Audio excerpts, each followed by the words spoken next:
வணக்கம். சற்று முன் 9/5/2026 தமிழக அரசு ஊழியர்கள் ஓய்வூதியர்களுக்கு 5 மாத DADR அரியர் சார்ந்து ஹாப்பி நியூஸ் குறித்து பார்க்கலாம். இந்த வீடியோவை தொடர்ந்து பார்க்குறதுக்கு முன்னாடி நம்ம சேனலை இதுவரைக்கும் சப்ஸ்கிரைப் பண்ணாதவங்க இந்த வீடியோக்கு கீழே இருக்க ரெட் கலர் சப்ஸ்கிரைப் பட்டன் அழுத்தி சப்ஸ்கிரைப் பண்ணிக்கோங்க. மத்திய அரசு ஊழியர்களுக்கு முக்கிய நிவாரணமாக அகவிலைப்படி 2% உயர்த்த மத்திய அமைச்சரவை ஒப்புதல் அளித்தது. இந்த நிலையில் தமிழ்நாடு அரசு ஊழியர்கள் மற்றும் ஓய்வூதியர்களுக்கு அகவிலைப்படி உயர்வு எப்போது கிடைக்கும் என்பது சார்ந்து பார்ப்போம். பிரதமர் நரேந்திர மோடி தலைமையில் நடைபெற்ற அமைச்சரவை கூட்டத்தில் இந்த முடிவு எடுக்கப்பட்டது. இதன் மூலம் பணியில் உள்ள மத்திய அரசு ஊழியர்களுக்கும் ஓய்வூதியர்களுக்கும் கூடுதல் வருமான நன்மை கிடைக்கும்.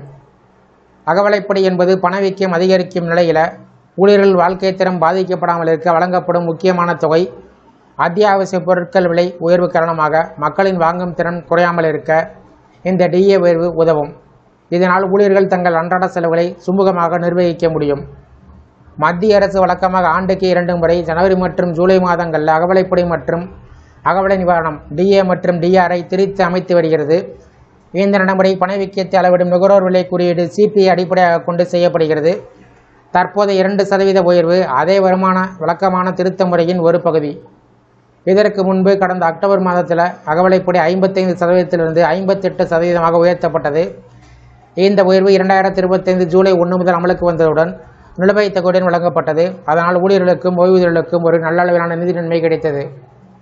இந்த நிலையில் 8வது ஊதியக்குழு அமைத்து புதிய ஊதிய கட்டமைப்பை கொண்டு வர வேண்டும் என்ற கோரிக்கை ஊழியர்கள் சங்கத்திடமிருந்து தொடர்ந்து எழுந்து வருகிறது. அதற்கான விவாதங்கள் இன்னும் நடைபெற்று வரக்கூடிய நிலையில் இந்த 2% DA உயர்வு ஒரு இடைக்கால நிவாரணமாக பார்க்கப்படுகிறது. இந்த நிலையில் மத்திய அரசு அறிவிப்பை தொடர்ந்து மாநில அரசுகளும் ஊழியர்கள் மற்றும் ஓய்வூதியர்களுக்கு அகவிலைப்படி உயர்வு அறிவித்து வருவது வழக்கம். இந்த நிலையில் தமிழ்நாடு சட்டமன்ற தேர்தல் வாக்குப்பதிவு 23/4/2026 அன்று நடைபெற்றது. வாக்குகள் எண்ணப்பட்டு முடிவுகள் 2026 மே மாதம் 4ஆம் தேதி அறிவிக்கப்பட்டது.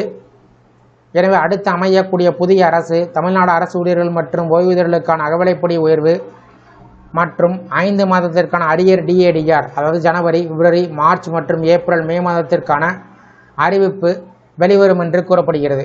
இந்த வீடியோ குறித்த உங்களுடைய கருத்துக்களை கமெண்ட் செக்ஷனில் கமெண்ட் பண்ணுங்கள். இந்த வீடியோ பிடிச்சிருந்தா வீடியோக்கு ஒரு லைக் பண்ணுங்கள். இந்த வீடியோவை அனைவருக்கும் ஷேர் பண்ணுங்கள். நன்றி.